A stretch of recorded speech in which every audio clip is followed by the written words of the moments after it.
and welcome to We Women Want. This is our weekly show for women and by women where we raise issues concerning women's welfare. These could be regarding women's health. We've discussed breast cancer, we've discussed other health issues, menopause. We've also discussed issues like domestic violence, acid attack victims, and also just staying good, feeling good, staying in shape. I mean, who gets to decide that size 0 is normal at the end of the day? But today we're going to be focusing on something very important. We're going to be taking a look at the impact of social media on young lives. There was always pressure, peer pressure, but more and more with the rise of social media, has this led to what we call a fear of missing out? Has this led to a lot of demands on the young minds? How are adolescents dealing with social media platforms? Are they good for us? Are they bad for us? That is something I'm going to be discussing with a panel of experts today. Joining me is Dr. VIMAL. She is existentialist and a humanist psychologist. She does counseling for mental and emotional welfare. I have Dr. Sonam. She's a health coach who uses modern science with Ayurvedic roots. And RASHMI VIRMANI. She's a former school teacher and someone who's very familiar with adolescent minds. But Dr. VIMAL, I'll begin with you first. Are you seeing a rise of these issues? You're always dealing with young kids, teenage girls, adolescent girls. What are the issues that they come to you with, and do you see the impact of social media as it makes things worse? Yes, I do. In fact, it's a very significant topic of discussion in today's world, because I feel that the human mind is programmed to keep you away from pain and towards pleasure. It's also programmed to respond to the images we create, the symbols we create, and the pictures we carry in our headspace. And when we are under any kind of stress or a crisis, anything that we don't like, we turn to pleasure. So social media is fulfilling that vacuum for, in terms of the response from the human brain. And this is why it's having an impact. And as we discuss further, I'm happy to and it's an instant response. Now, likes come immediately, so you get that validation. Right, you get that validation, you get the kick. Because at the end of the day, as humans, we are all looking for a sense of okayness. So someone says a good word, and we feel a little bit better, which gives us a sense of okayness. But sort of measuring your self-worth with likes, there was always the need for, to get the okay from your peers. But now there is also, do girls come to you, they want to, looking good is very much part of it, because you want that perfect snapshot, living life with filters. Absolutely, absolutely. I think a lot of my clients is a bunch of these young girls who are absolutely just looking to become more shrink in size, irrespective of their blood work, irrespective of their health, what they're eating. They want to starve. They just want to. How old are these girls? So if I can say, how young are they? Yeah, actually, they are pretty young, as young from 18 to a bracket of 32. Okay, and all they want is to be on black coffees and not have food. And the first question they ask me is that, just bring us this size. And when I talk to them, when we do these one-to-one interaction with them, I see a lot of pressure on them just to look a particular size, which is absolutely coming from a lot of social media pressure. See, because social media has done a damage to our brain by making us believe that this is what is happy and this is what is real. And if you are not near to it, you are not accepted. And my only question to them is that how far can you do this? Because end of the day, it's your health, the food that you eat. As a matter of fact, forget about the sizes. The workout videos on social media has put so much pressure on these young girls that they don't understand the kind of damage they're doing to their spine by overlifting weights, or the kind of damage they do to their uterus, because they're just going to gyms without a proper guidelines, because Instagram or the social media is showing you that this is what is in. Wow. So, So true. Yeah. So there is, RASHMI, you've seen, I think the young kids are at least on 4 social media platforms at a time. Look at the, the noise and the impact it has on them. So it's become like a route to achieving success for them.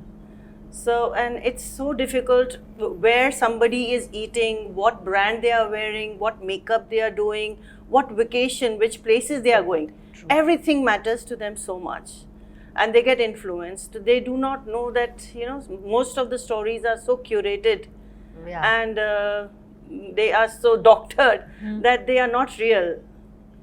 And here they find themselves lost because they lose their own individuality, trying to seek the okayness or the pleasure in what they see others are doing. And it's all pretty unreal. What you said, curated, is absolutely the right word, because you know you have this whole unreal image of unrealistic. Yeah. Nobody puts their sad moments. They're only putting their happy things, and which are magnified and they're not realistic. Yeah. unrealistic. So then that's what, but that gives them happiness. Oh, they aspire to do that. So they think they also would grow up to do this or aim to do that. In the process, they lose out their individuality. That's the other thing. We have this whole factory set of Instagram models we are creating, you know, factory shop. You look a certain way, you have to be thin, you have to be size 0, you have to eat and go somewhere for a holiday. So does that, you know, have we seen, because is this the rise of social media, or are we seeing the downside also? Has it happened for? I think overall, I mean, when we say social media, we're kind of overgeneralizing it. But I think the paradigm in the context of life today has become towards perfection. Like, we are seeking a lot of perfection. We are also losing the sense of pleasure in the mystery of life, or the patience towards things, right? It's everything has to be instant and everything has to be spot on. And what is perfection? At the end of the day, it's all very relative, because it's all about the pictures we create about perfection in our headspace. So like Sonam said, right, if they come to you with saying that they want to be a particular size, that's the perfection they're looking for.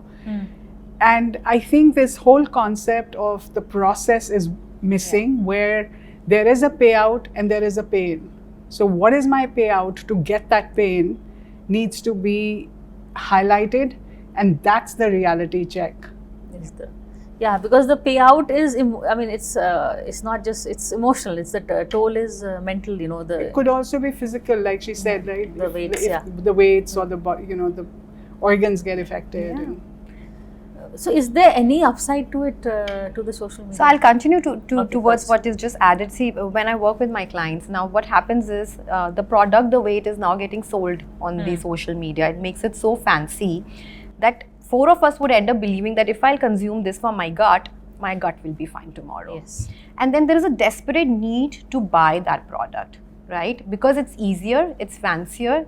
The advertisement is made in such a manner that I get a call from my clients that, Sonam, please can you add this, or can I add this? Now, my question is, first, the cost that carries. Second, the genuinity of that product. And third, that if you go back to your kitchen, you can actually fix your gut just by eating the right thing. Correct. So again, the social media has played around with our brains and our visual senses by upgrading the whole beautification of selling a simple sattu, for example. Sattu was so basic, right? But because you're seeing it on the social media, all these protein powders, protein shakes, you know, supplements.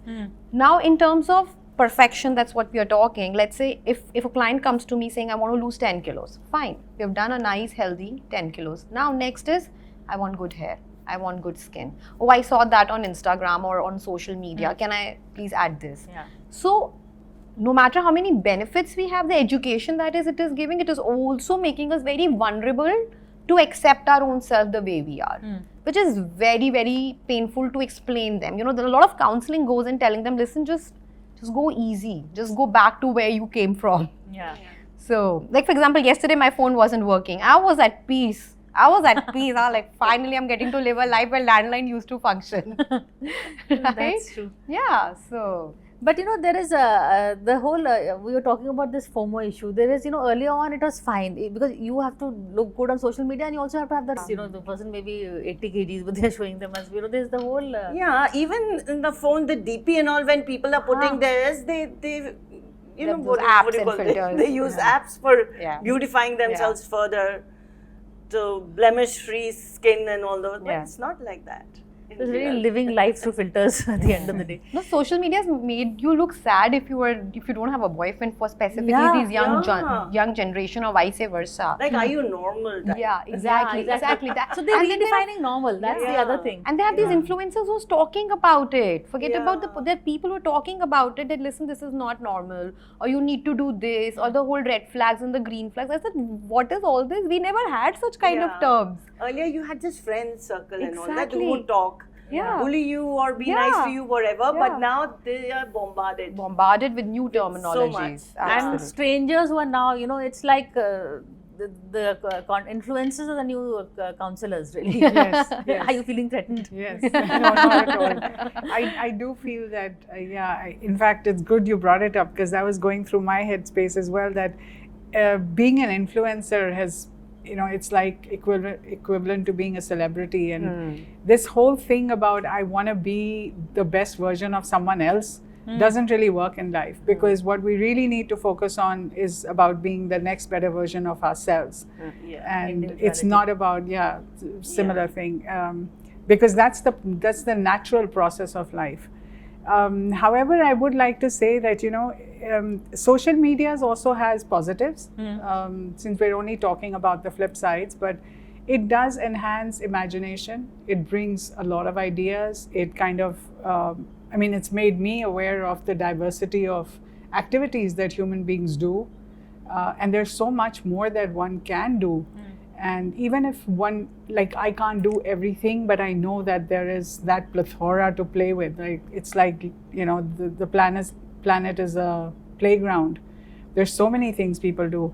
So there is a flip side, but that's the positive side. The flip side enters where I think we lose the balance, and we blur it into our reality, and we think that that's who we need to be. Correct. It's okay to see it as a distance and take it as information and inform ourselves. That's great. But it's when we want to step into other people's lives or shoes and how Emulate they them. make us feel when we are seeing them from a place of not knowing. Yeah, and we're not even seeing the real person. Absolutely. That's the thing. Yeah. But I'm going to come back and keep the conversation going, maybe a little more on the positives of social media also. But at the end of the day, there are the positives and the negatives. It is the mindset that should be able to process and filter. And how do you, and at what age and what filters do you need yourself to be able to process social media well? That's something we're going to be discussing, but after a quick break.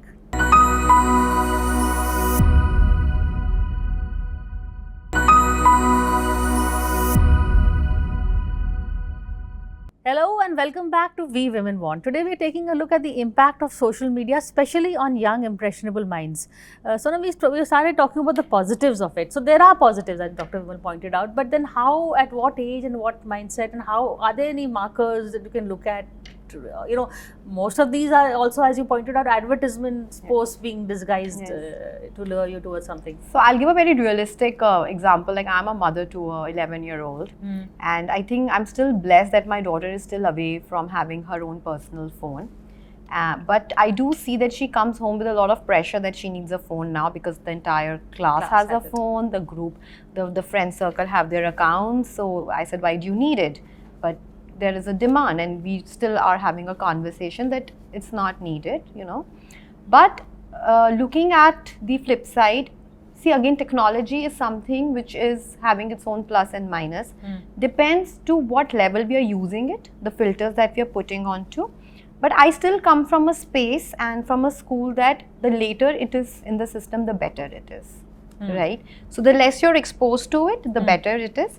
But somewhere, yes, they go to schools and they have these youngsters where they're using laptops. To what extent will you keep a check on it now? Which is very, very difficult. So that conversation should be on. You should keep a tab what's happening, what's not happening. And let's talk about us only. Like, when we are sitting there and we are surfing the whole social media, it's also what you are surfing will only be thrown back to you.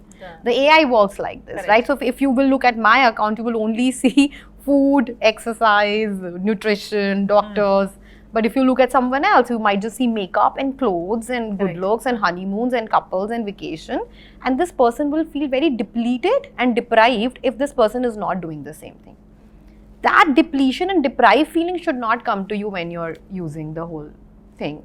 So how do we, is there an age where you say, okay, it's okay to go to social media, or there should be a conversation to be had before we hand kids the... I think it's as much as you can postpone that, as much as possible.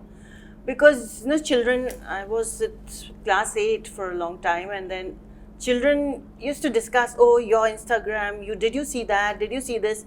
then a person who does not have it feels left out of the conversation. Yeah. So obviously that craving to, I also want to see, I want to also hear and do and talk and give my two-bit to a conversation, those pressures play in. So it becomes very difficult. So Very difficult. they need proper guidance and, you know, be able to, somebody needs to handhold and tell them the pros and cons and postpone it as much as possible. So should that be now part of a school curriculum, you think? No, it did become the laptop, the use of laptop and was there during the pandemic. As a teacher, 2 years we taught from the laptop. And the children, see, there's a flip side to everything. They learned so much. We used to have online exams, but in the other screen they had the answers for all the thing open. So they were writing from there. Kids are too smart. So they learned. I told them when they came back, one thing you've learned very well, how to cheat.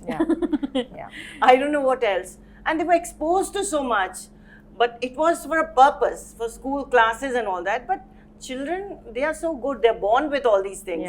And they're so good with these gadgets. The parents would also not know that the child is not attending class, but on the pretext of attending classes, playing PUBG or something. No, and children are much smarter at using smartphones than the I think parents couldn't cope with that. And that's why things went haywire. So it's also the technology question. It's the two-edged sword. You know, you use it and how to use it is the question. But in terms of harassment, do you see it when people come to you for counselling? Is this keeping up peer pressure a big thing? Is it more in the last few years? Yes, it is, because like I said, there's a paradigm that we are all working towards, and the paradigm is not, there's not enough information about it. There is a lack of reality check as to whether that is really suitable to my texture or my weave of the fabric of my personality to be like someone else. And it's basically working towards a goal that's not really mindfully thought out or planned. It's just about, because I don't feel good enough about myself, I just want to be that. So, but we can't live life working towards a picture that we are not informed about. I do feel, however, you know, since we were talking about school education, I really strongly feel that we need to bring up our generation with a lot of self-worth. We are bringing them up with a lot of things available. Like there is, and their self-worth is now becoming dependent on the model of the iPhone, External. the laptop, or the car they drive to school in, or the house they live in, or you know, The holiday. The places that they holiday, and how long is the holiday? Where's the self-worth? What about when none of that is available? Who am I and how do I feel about myself without all of that? Beautiful. That is true. Yeah, I think that needs to be, you know, paid a lot of emphasis and attention to in school, because that's where the roots, Come on. that's where the self-worth is rooted. Of course, first home, from parents, and then school. But school is a big impact. Like I still remember my school days. I'm sure. Of course. Everybody else has that does, you smile know? because our school days were out in the open, and now everything is withdrawing indoors. You know, it's everything. and isolation, because you don't make friends. You just have likes. Exactly. You're just sitting on your phone and living in this Earlier digital. parents used to say go out. You used to go out and play, correct. and their friends had gone vacation and all, and you're home alone. You depended on books or those board games. Correct. If you had a sibling, and now you're bored. The parents only take the phone. because it's easier. I'm no? working, Everybody take the is so phone. busy. It's Don't easier. disturb me. Take the phone. Yeah, exactly. The worst that I feel coming from a nutrition background is whenever I'm going out to eat food and whenever you're dining, this side or this side of the table, if there are kids, if there are 2 kids here and 3, all of them will have a laptop or a phone to themselves, because otherwise they will not eat food, or the parents want to enjoy peacefully, so they give the child a phone. And it is so disturbing to me, because I never brought my daughter like that. It's just because it was a choice. She was not exposed to it. But when I see these young parents around, the young generation, and when you talk scientifically, you know, you're just increasing the gray area of your brain, which is you're making the cells go dead and slow. So the development of the child is not happening. I'll give True. This point I want to. Are we also, you know, the decline of community as we knew it is now, and are we seeing loneliness coming in at younger age? Yes. Oh, big yes. time. Lack of connection to other human beings. And I think one of the things that I really feel we miss as a nation is a closeness to nature.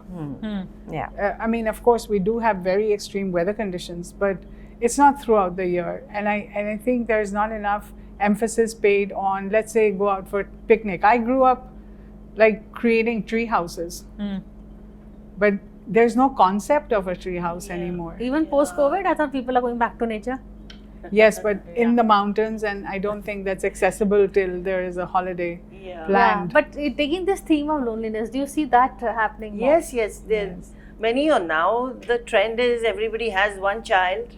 That's the The other. parent is busy, or gives the child the phone and then skip feeding, because as long as that thing is on, the scene is on, the child will just open the mouth and just keep feeding.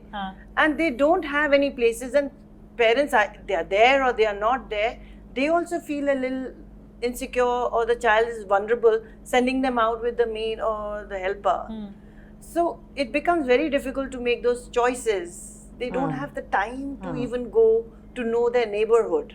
Correct. And with So how do they, with what confidence can they send their child out? I agree, but do they really see their parents socializing and connecting to other human beings? That's also true. There's no role modeling for children. And as decline well. of joint families is also added to this. So like I stay in a condo, and for us it's been a blessing, because where I stay in a condo, so we have a very close interlinked networking, and so for every senior citizen we have a buddy, and we go and meet them, we check with them, again for the kids that we have around. So there's a whole buddy system that has been created. No, fair enough, but so a condo system works, but otherwise generically it's very, very difficult. It is.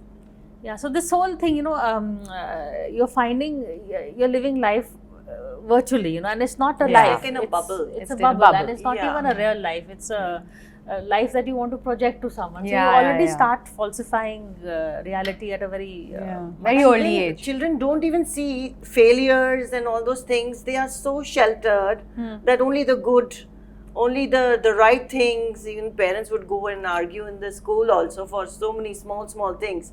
Let the child feel and see and face the failures. Because when you grow up, you have to handle all those things.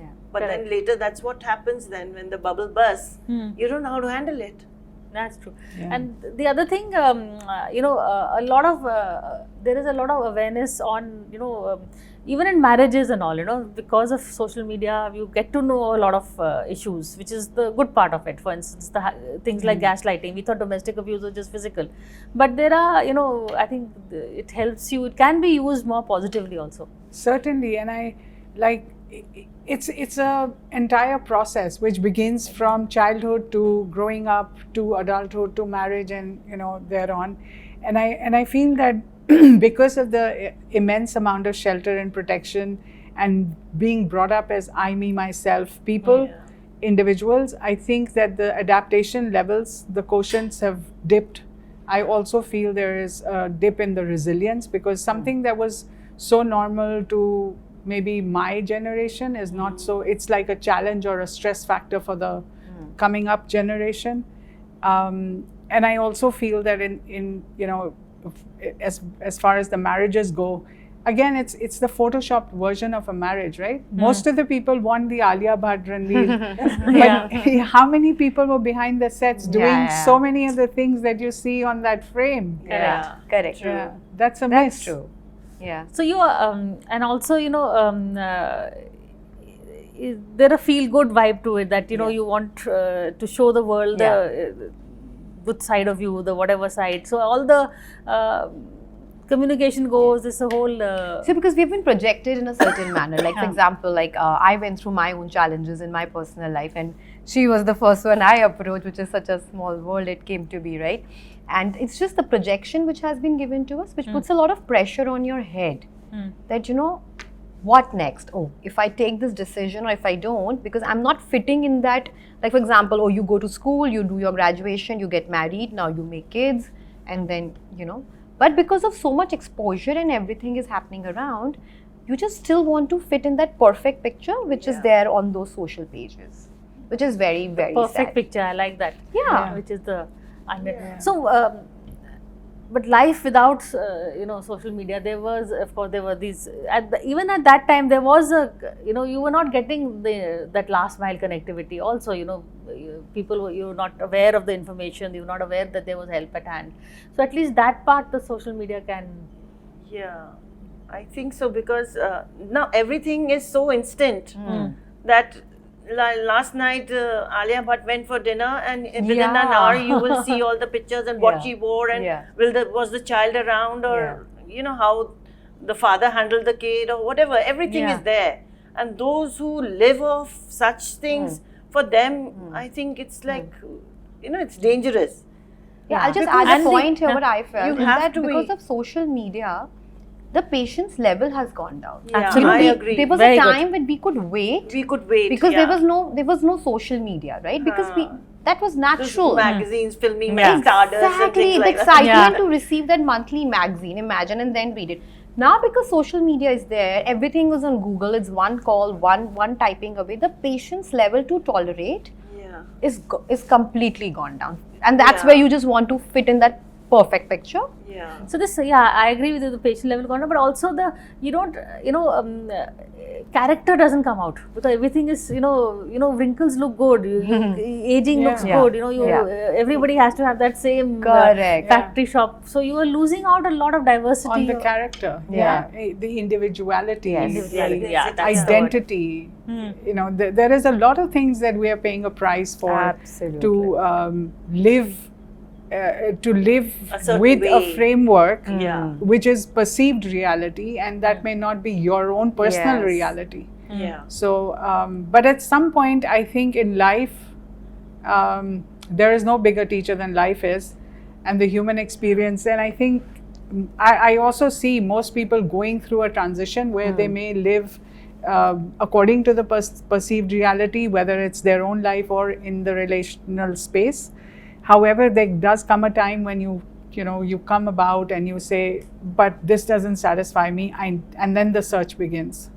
So eventually, what I'm trying to say is that eventually you do need to find your own self. Yeah. And hopefully sooner rather than later. But there is a churning time. I mean, social media is still, whatever we are still experimenting with it. It's something that's changing and growing every time. How to use it best for yourself and retain your own individuality, but also use it, get the good from it, is something I think it's a conversation we're going to keep having. But for now, thank you so much for watching this show. Thank you.